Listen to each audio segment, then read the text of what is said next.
going to teach you this very quickly, a way of putting it onto your body. And we're going to put it onto your body just for ease. So I'm going to give you the keys to having an ageless mind, killing ants, automatic negative thoughts. How well are you controlling your self-talk? On a scale of 0 to 10, honestly, even if you've done this with me, how strong are you? 0 to 10. Do your thoughts make a difference? Yes or yes?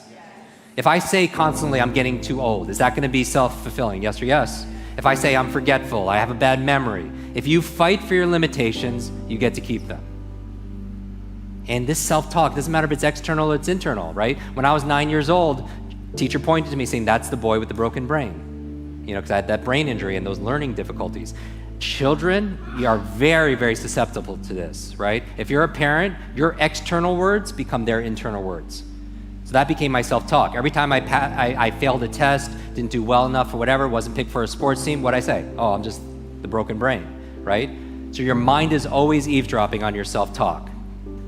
The number one function of your brain is to control your movement, right? That's why we know there's not just a brain-body connection, but a body-brain connection, that using your body in different ways stimulates neurogenesis, it stimulates neuroplasticity, it stimulates brain-derived nootropic factors, which is the fertilizer for making new connections. So you have to move, but we live in a very sedentary life, right? I was reading this book talking about barefoot kids and how we're taking away seesaws and swings and all these things. We're overprotecting them, and then we're keeping them in a very sterile environment. They're not moving as much, right? They're always on their devices, and they're not getting the brain growth, right? And it's leading to learning challenges and so on. But how much are you moving every single day? They say sitting is the new smoking, right? You do not want to sit 8 hours a day and just study. Why is it so hard to do the little things that would improve my life? The way that our minds are designed is our minds are designed to stop you at all costs from doing anything that might hurt you.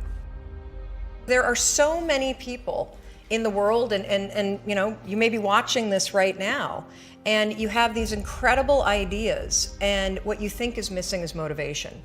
And that's not true.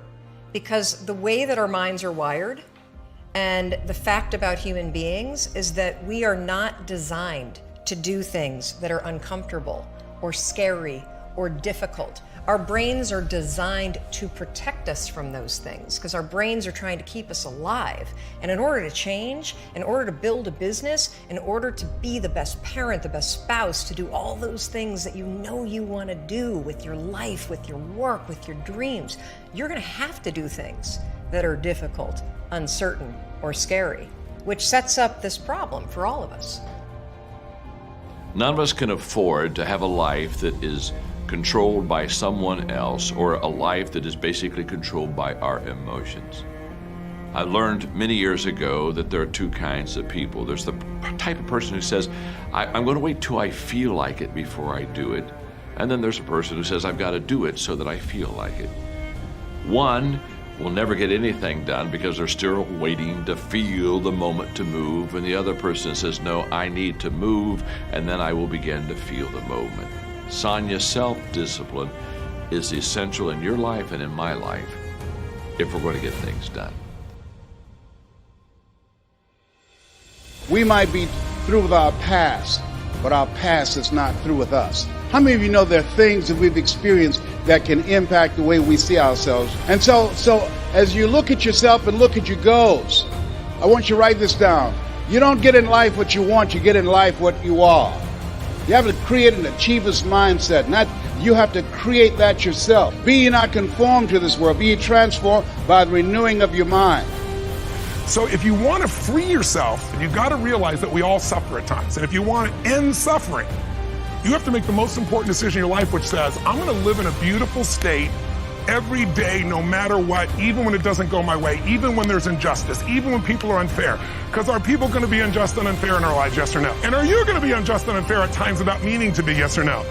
So if people have to behave a certain way for us to be happy, you're not going to stay happy.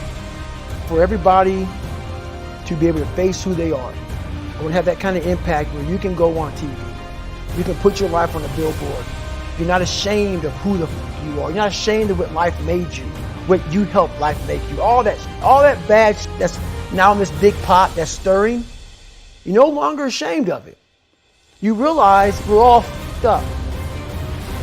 Stop judging yourself against other f***ed up people who have hidden it better than you.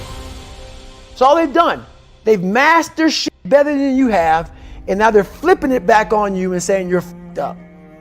I want you to realize that this world, life, is one big head game.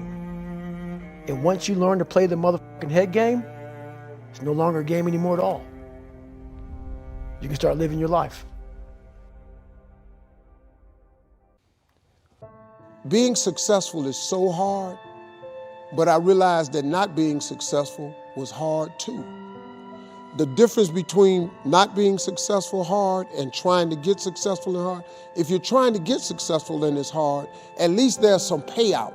There's a payoff. If you hang in there, there's payoff.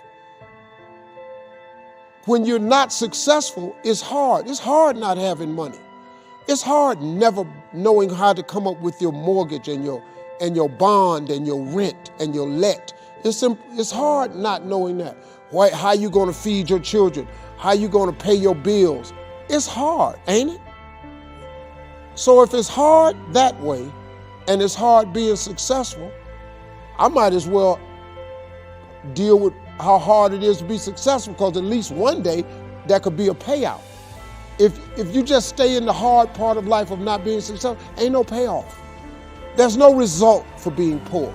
It's just more poor. You just poor some more. There's no payout. Just make the decision that you're not going to be poor anymore. You have the right, don't matter how you were born. Who is sitting here right now today? This is the real me, obviously.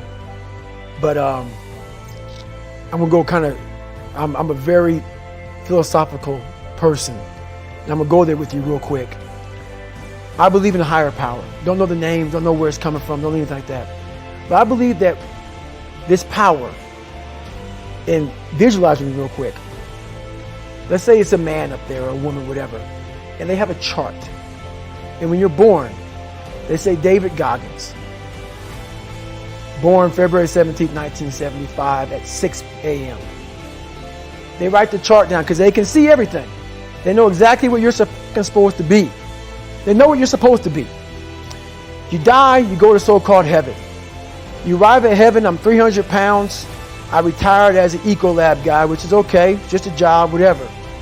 I go up there and God looks at me and he shows me my chart. And my chart on there says you were supposed to be a Navy SEAL. You're supposed to weigh 185 pounds. You're supposed to be one of the smartest people on the planet, this, all this. You see this. And now you're in heaven, you made it to heaven, but you're like, God, Doug, I was supposed to live that life. I was supposed to live that life. And then you find out that the reason why, because we all think that if we pray on it, if we do this, if we do that, whatever, if we don't work, we just, whatever, it's going to magically happen for us. No. I believe that when I'm all said and done with, my whole job is to outwork the chart. Whatever the fucking chart says about me, the all-knowing power up there, I want to get up there and say, him look at me and say, I know everything. I didn't fucking see this. I want to feel that. I want to get to the other end of this fucking world, and however I'm being judged, whoever's judging me, to look at me and say, I did not fucking know. I had you at 185, I had you at this, but all this other shit, I was riding as you were living it. I want to find more. All I can. And in that fucking sack of shit, you have to dive in that to find more. Because if you're not willing to go in there and face yourself, you're not gonna find anything. You're gonna live right here on surface, man, right here on surface. So if there is an ending to this world and there is somewhere to go and there's a judgment, you're gonna get there and you might see a chart. And that chart may tell you who the f you should have been. And now you get the rest of your life to think about that. Man, I could have lived a much better life if I just would have just suffered a little bit more. If I just would have went in that and realized I had so much more. But fear and the 40% and living here versus living here, being afraid, stop me. So I'm a big guy in visualizing.